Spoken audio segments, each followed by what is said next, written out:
Hello friend, હું છું રાજપુત્ર Arjun sir રાજપુત્ર YouTube ચેનલમાં તમારું સ્વાગત છે. તો મિત્રો, આજે આપણે આ વિડીયોમાં ધોરણ 12 વિષય એસપીસીસી અને તેની અંદર આપણે વિભાગ સીની અંદર પૂછાતા ટૂંકમાં સવાલ જવાબ જે 2 ગુણના હોય છે તેના વિશે આપણે વાત કરીશું. બોર્ડ એક્ઝામ 2026 માટે તથા ટાટ 2 કોમર્સની મેઇન્સ એક્ઝામ માટે પણ પૂછાઈ શકે એવા આ પ્રશ્નો છે. જો તમે મિત્રો મારી યુટ્યુબ ચેનલમાં નવા છો તો અત્યારે ચેનલને સબસ્ક્રાઈબ કરો અને બાજુના બેલ આઇકન બટન પર ક્લિક કરવાનું ભૂલશો નહીં, જેથી કરી અને પછી જે વિભાગ ડી અને વિભાગ ઈના એમપી પ્રશ્ન મૂકું તેની તમને નોટિફિકેશન મળતી રહેશે. વિભાગ સી એમાં પહેલો પ્રશ્ન છે, બેંકના મુખ્ય 2 કાર્યો લખો. બેંકના મુખ્ય 2 કાર્ય કયા છે તે. પછી કઈ આધુનિક સેવાઓને કારણે બેંકની સેવાઓ વધુ ઝડપી અને ગ્રાહકલક્ષી બની છે. પછી બેંકને લખવામાં આવતા ગમે તે 4 વિનંતી પત્ર લખવાના છે. ત્યાર પછી વિવિધ પ્રકારની બેંકની માહિતી આપો. જાહેર ઉપયોગી સેવાઓમાં કઈ કઈ સેવાઓનો સમાવેશ કરી શકાય છે, જૂન 2025માં પૂછાઈ ગયો છે અને આ વખતે પણ પૂછાઈ શકે એવી સંભાવના છે. સરકારી વિભાગને લખવામાં આવતા પત્રમાં કઈ બાબતોની જાણકારી જરૂરી છે તે. સ્થાનિક સંસ્થાઓ છે એના વિશે ટૂંકમાં માહિતી આપવાની. ટૂંકમાં 2 થી 3 લીટી આની તમારે લખવાની રહેશે. ત્યાર પછી સામાન્ય રીતે કઈ બાબતો માટે સરકારી વિભાગો સાથે પત્રવ્યવહાર કરવાની જરૂરિયાત એ વેપારી પેઢીઓને પડતી હોય છે, જે માર્ચ 2022માં પૂછાયેલું છે. કઈ સંસ્થાઓને સ્થાનિક સ્વરાજ્યની સંસ્થાઓ કહી શકાય, તો એની માત્ર તમે અર્થ કે વ્યાખ્યા 2 લીટીમાં લખો તો ચાલે. સ્થાનિક સ્વરાજ્યની સંસ્થાઓમાં કઈ સંસ્થાઓનો સમાવેશ થાય છે. તફાવત આપો નોટિસ અને પરિપત્ર, એમાં 2 મુદ્દા મોસ્ટ આઈએમપી પ્રશ્ન છે. પછી બઢતી એટલે કે કર્મચારી જે છે એને વર્તમાન હોદ્દા પરથી વધારે લાભવાળા એવા ઊંચા હોદ્દા પર મૂકવામાં આવે ને તેના પગાર ધોરણમાં પણ વધારો થાય એને બઢતી કહીએ આપણે. તો એના કારણો શું છે, ક્યારે આપણે કર્મચારીને બઢતી આપી શકાય. પછી અપકચ એટલે એને નીચા હોદ્દા પર રાખવો. કેવા સંજોગોમાં કર્મચારીને નીચા હોદ્દા પર રાખવામાં આવે છે, તો એના સંજોગો કહેવાના. પછી ભરતી એટલે શું, તેના પ્રકારો.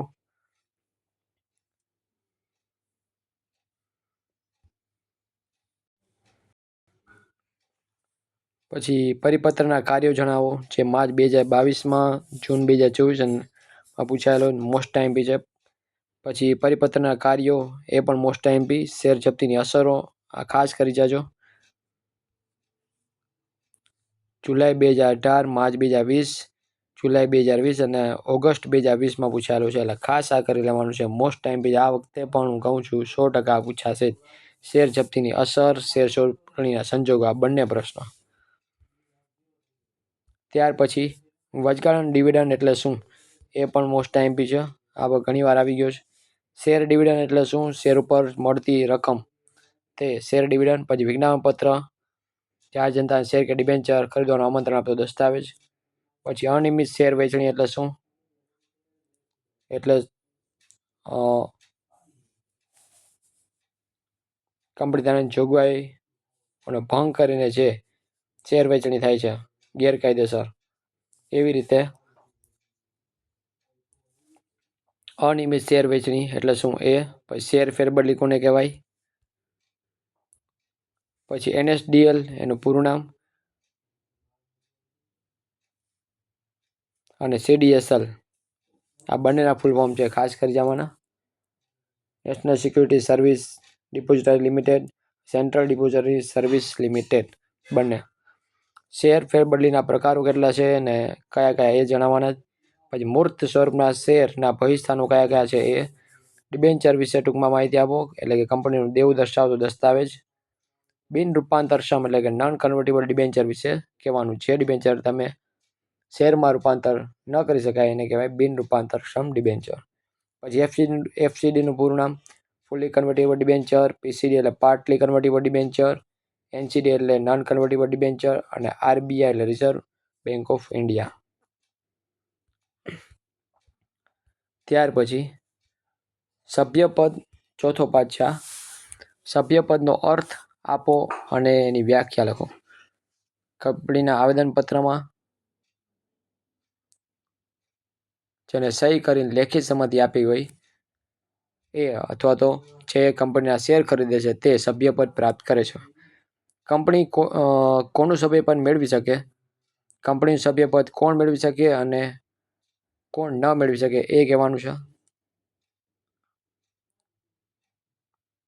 અહીંયા જરા ક્વેશ્ચનમાં મિસ્ટેક છે. કંપનીનું સભ્યપદ કોણ મેળવી શકે અને કોણ ન મેળવી શકે એની વાત છે. અહીંયા કંપનીનું સભ્યપદ કોણ મેળવી શકે અને કોણ ન મેળવી શકે એ ખાસ જોઈ લેજો. સભ્ય અને શેર હોલ્ડર વચ્ચેનો તફાવત. સભ્ય કેને કહેવાય અને શેર હોલ્ડર કેને કહેવાય? સંચાલકોના પ્રકારો છે એ કહેવાના છે. પછી સંચાલકોને કઈ 3 સત્તાઓ મળે એ કહેવાનું છે. સંચાલકોનો ઓળખ ક્રમાંક એટલે શું? સંચાલક વહીવટી ભાગીદાર તરીકે કેવા પ્રકારના કાર્ય કરે છે? જો આ મોસ્ટ આઈએમપી છે. પછી સંચાલક વહીવટી ભાગીદાર તરીકે કેવા કાર્યો કરે એ પણ પૂછાઈ શકે. અને આ તો ઘણી વખત આવી ગયો છે. સંચાલક તરીકે કઈ વ્યક્તિને તમે નિમી શકો? એટલે કોને નિમી શકાય? સ્વતંત્ર સંચાલક એટલે શું? ત્રિસંચાલક જે છે એ નિમણૂક ક્યારે જરૂરી છે? અને દરેક કંપનીમાં એક સ્ત્રી સંચાલક હોય બરાબર રાખવી ફરજિયાત છે. એકલ વ્યક્તિની કંપની હોય તો એમાં ઓછામાં ઓછા અને વધુમાં વધુ કેટલા સંચાલકો હોય એ કહેવાનું છે.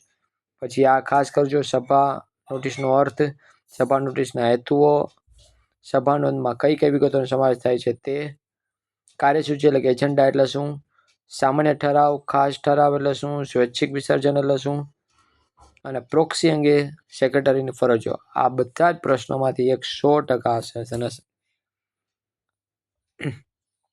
તો અહીંયા આપણે 47 પ્રશ્ન છે વિભાગ સીના જોયા. આખી એસપીએસસીની પાઠ્યપુસ્તકમાંથી લીધેલા છે.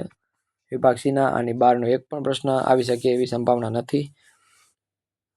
એટલે ખાસ આ પ્રશ્નો છે માત્ર તમે એટલા કરી લેશો એટલે આરામથી તમે વિભાગ સીમાં પૂરેપૂરા માર્ક મેળવી શકશો. મિત્રો અહીંયા આપણે વિભાગ સીના આઈએમપી પ્રશ્નો વિશે ચર્ચા પૂર્ણ કરીએ છીએ અને પછીના વિડીયોમાં આપણે વિભાગ ડી અને ઈના પ્રશ્નો વિશે વાત કરીશું. ફરી પાછા મળશું એક વિડીયોમાં. Thank you.